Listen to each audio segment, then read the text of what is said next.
Joining us on the program right now to kick off this hour, he is the BYU insider for KSLSports.com.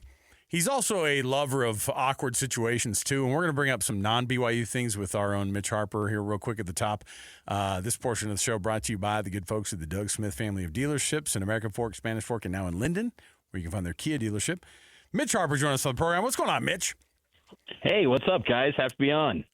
Please give me a comparable move of Colorado retiring the jerseys already of Shedeur and Travis Hunter. Travis Hunter, I get.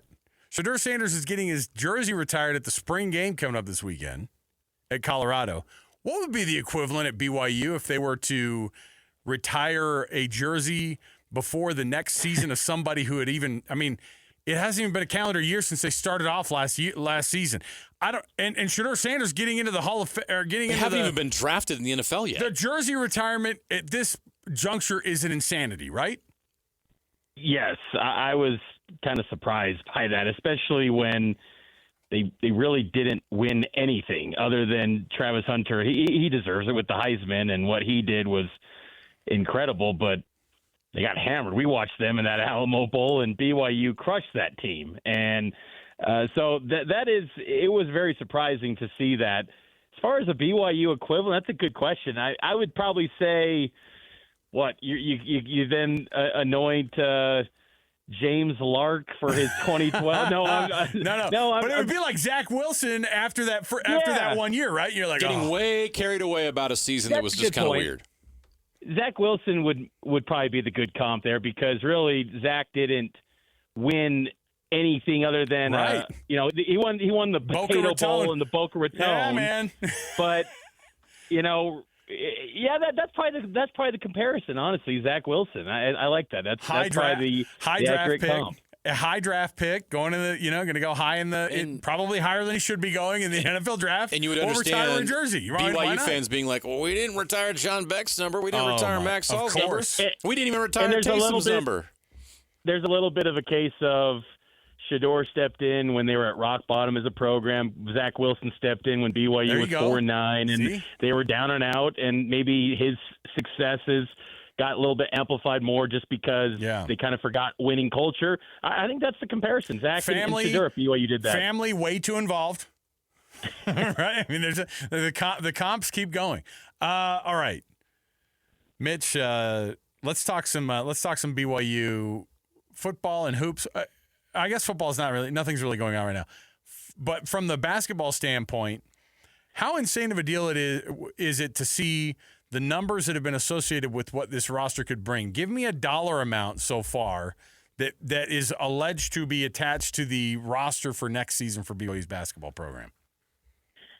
Well, you start with DeBonsa and Rob Wright at the reported numbers, and that gets anywhere to about, $7.5 million, $3 to $4.5 million between those two, and that's already getting at 7.5. And if you're going to try to get Richie Saunders back, I mean, that's got to be at least 7 figures. So 3 guys potentially, you're looking close to $10 million there. I mean, I think that anywhere, probably like $10 million, $11 million would have to be a number you'd look at. It was interesting this past weekend talking with BYU's advancement vice president, Keith Vorkink, about, BYU's strategy with NIL. And, because I wanted to hear BYU's side of this, because when you do hear these numbers tossed around for BYU guys, there's this narrative that is really building in college basketball where BYU just spills out money out of their pockets and they're just letting it fly down in Provo.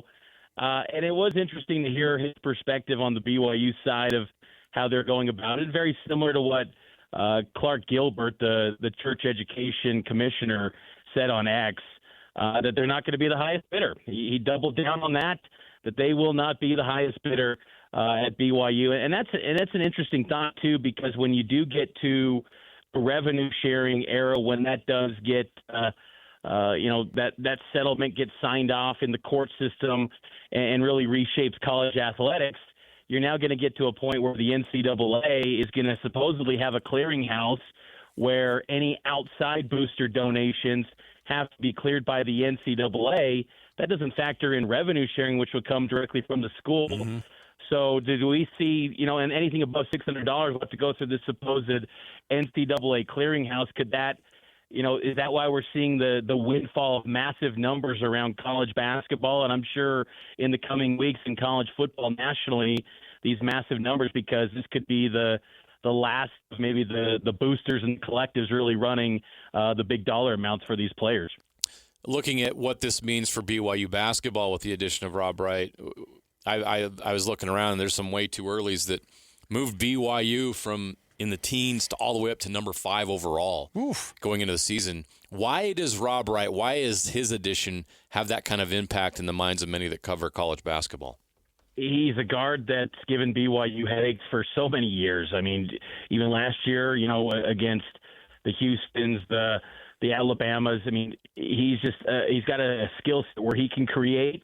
He's got to improve his three-point shooting a little bit, but he's shown an ability to be a facilitator too. And I think with the spacing in BYU's offense, it looks like a great fit for what he's going to be at BYU on the court. And I'm really curious to see how Kevin Young brings all of this together. Guys that are, high-paid athletes coming to BYU, getting big paychecks. How does he bring that together? Because that was a big piece to their success this past year.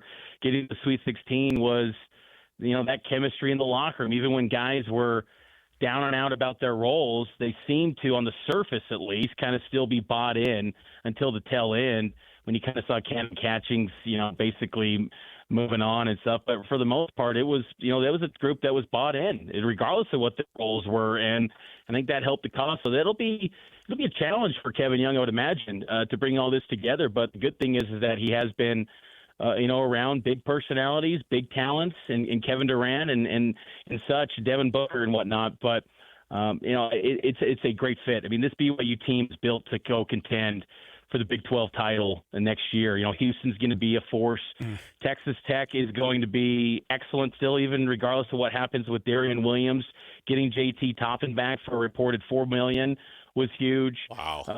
This is going to be an amazing league. At least it should be. And look, I thought this past year was going to be amazing. And the regular season was not in a non-conference, but it ended up being a really good year in the postseason for the Big 12. But BYU's in the thick of it. I mean, they're in the upper tier of this league now, right now. And the way that Kevin Young is building up the program, he now put it. He had the. There was a lot of questions about him when it came to last year. This time, roster construction, recruiting. He's passed out with flying colors. Now he's got the piece to say he's got on-court success too, and he's got player development. But I think a lot of this still rests on, Richie Saunders, who's not publicly made any sort of announcement at all about his decision. And we still got a week from today when the transfer portal closes and the NBA draft deadline coming up later this month. What's his decision? Where's his mind at? Because he is key to all of this. If BYU is going to be that top 5 team or Big 12 title contender, Richie Saunders is got to be part of this group. And Kevin Young kind of hinted at the retention piece last week with Yegor Demon's announcement and talked about next year's team, and almost kind of in between the lines seemed to indicate Richie would be back, but no formal announcement yet from Richie, and he's someone that I'm sure could command a big market for being a first-team All-Big 12 guy. But on paper, this team looks to be pretty good, really good, one of the best teams that I've seen assembled so far. They still got spots open that they got to fill. Mitch, what's the thing that's going to draw these guys now? I mean, money. Let's say the money's equal. Let's say the money's even close to being equal, and guys are being convinced to come to BYU for a season, right? What's the thing that's really pulling them in? I would think that a guy like Wright comes in, sees the environment at the Marriott Center this year, and goes, "This is kind of nice." Like that's a pretty nice recruiting tool. But on top of it, what are the things that are drawing guys in here? Because saying, "Hey, we're going to win here," it's like, dude, he's coming from Baylor. You know what I mean? Like he would be starting at Baylor. He'd be going to Baylor. He'd be getting $3 million at Baylor probably. Maybe around that money line. I don't know. But all things being equal, what's the thing that's putting BYU over the top of teams like Baylor or even some of these other what you're calling top-tier teams in the Big 12 or even across the country? Well, for this year's team, it's having potential the next Cooper Flagg in the sport on this roster in A.J. DeBonsa.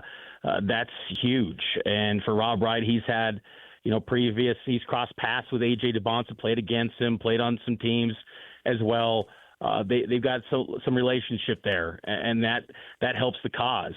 I think anyone, BYU's got, when you dive into BYU more, if you're a prospect, then you look at, you really get deep into it with the arena and stuff like that. And yes, that can be a piece. But I think you got to have the NIL that's competitive. And I remember sitting in Kevin Young's office last summer talking to him about his thoughts on NIL and how BYU approached it. And I remember him talking about how they are competitive. And that was always the messaging. And that's been kind of the consistent theme from BYU administrators and coaches, regardless of the sport, that they are competitive and that they can go get top prospects. So that was the first thing. And then you add in the element of Kevin Young's just got, kind of the sign off of NBA contacts will vouch for him. And now he's also got an on-court product of the player development piece at BYU where he's turned Richie Saunders into a guy that could be an NBA draft prospect. He was knocking down 45% of his threes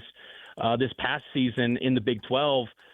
Richie Saunders was outstanding. He was an excellent player. That was one of the best individual seasons I've seen from a BYU player since Jimmer. I mean, that was an excellent year by Richie Saunders, and I don't think anyone would have envisioned that a year ago, considering he was viewed as a glue guy. So there's a lot for Kevin Young to point to right now. And there's still that element of, hey, come be the legend at BYU, a place that's just kind of dying to get the national successes and be in a Final Four and be contending for national titles. If Rob Wright can do that, even if it's only 1 year, those guys will be forever BYU legends if they can deliver a Final Four. So there's that piece too. And I think that's what makes BYU so intriguing. They got to have the money of course. That's the starting point.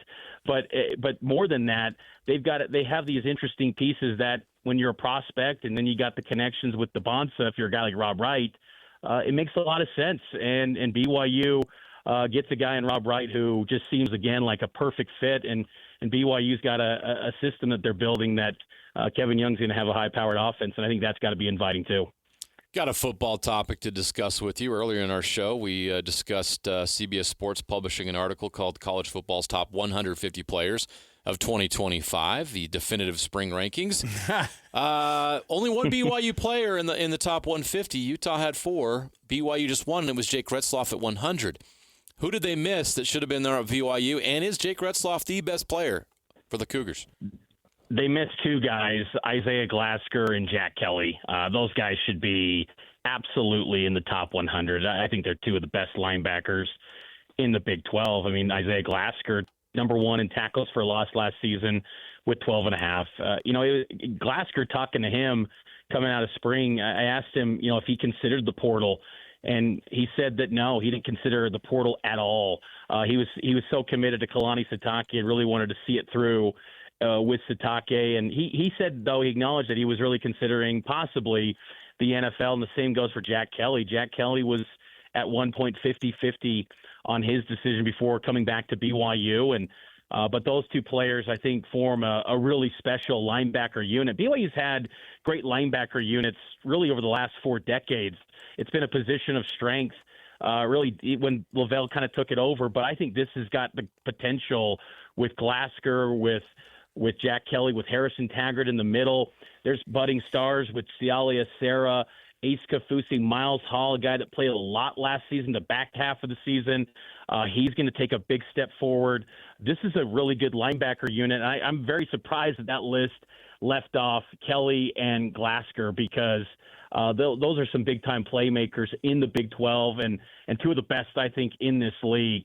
As far as Retzloff goes, I don't think he's the number 1 guy.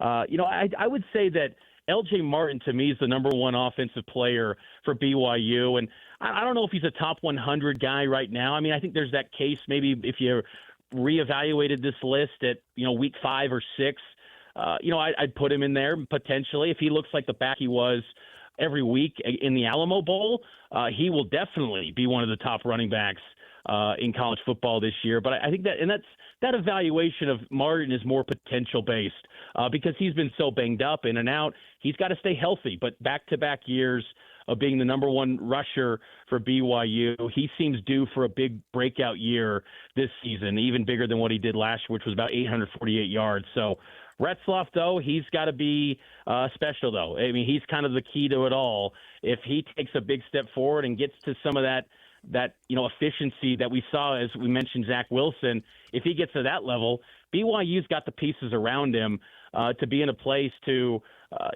be in a position again to go into that final week and have a chance to go to the Big 12 title game if the tiebreakers break their way. So, I'm not too surprised that Retzloff was on the 100. I think it was 100, number 100. Yeah. But yeah, I think that there's some players on BYU's offense that maybe better skill set wise, maybe projecting the NFL. But he's the key to it all for BYU if they want to get to the heights they want to reach. Mitch Harper, he's our BYU insider for KSLSports.com, does a phenomenal job. Read his byline there. Anything BYU related that is breaking or that is new or that is in depth, it's going to be right there on KSLSports.com, courtesy of Mitch. Mitch, thanks for hanging out, man. We appreciate it. We'll keep bugging you here in the offseason. There's no offseason, by the way, just letting you know. No days off. That's right. I mean, I was thinking about it today. There's portal closes, but football portal opens up tomorrow. So oh, yeah, man. It's always going. So there's no shortage of storylines, and we always got it covered on KSL Sports. Well, that's good. Yeah, now that you mention that, if the transfer portal opens tomorrow, no sleep for Mitch. He's gonna be tapped into the wires, man. He's gonna be listening in. If there's a that being said coming from a BYU Cougar or somebody coming to BYU, Mitch is all over it. You remember those old U-boat spy movies? Mitch is that guy with the headsets on, and he's listening in. He does not. He will snoop on you. Transfer portal sonar. He will snoop on you. All right, Mitch, we appreciate it, man. We'll chat with you again. See you guys. Take care. There you go, Mitch Harper.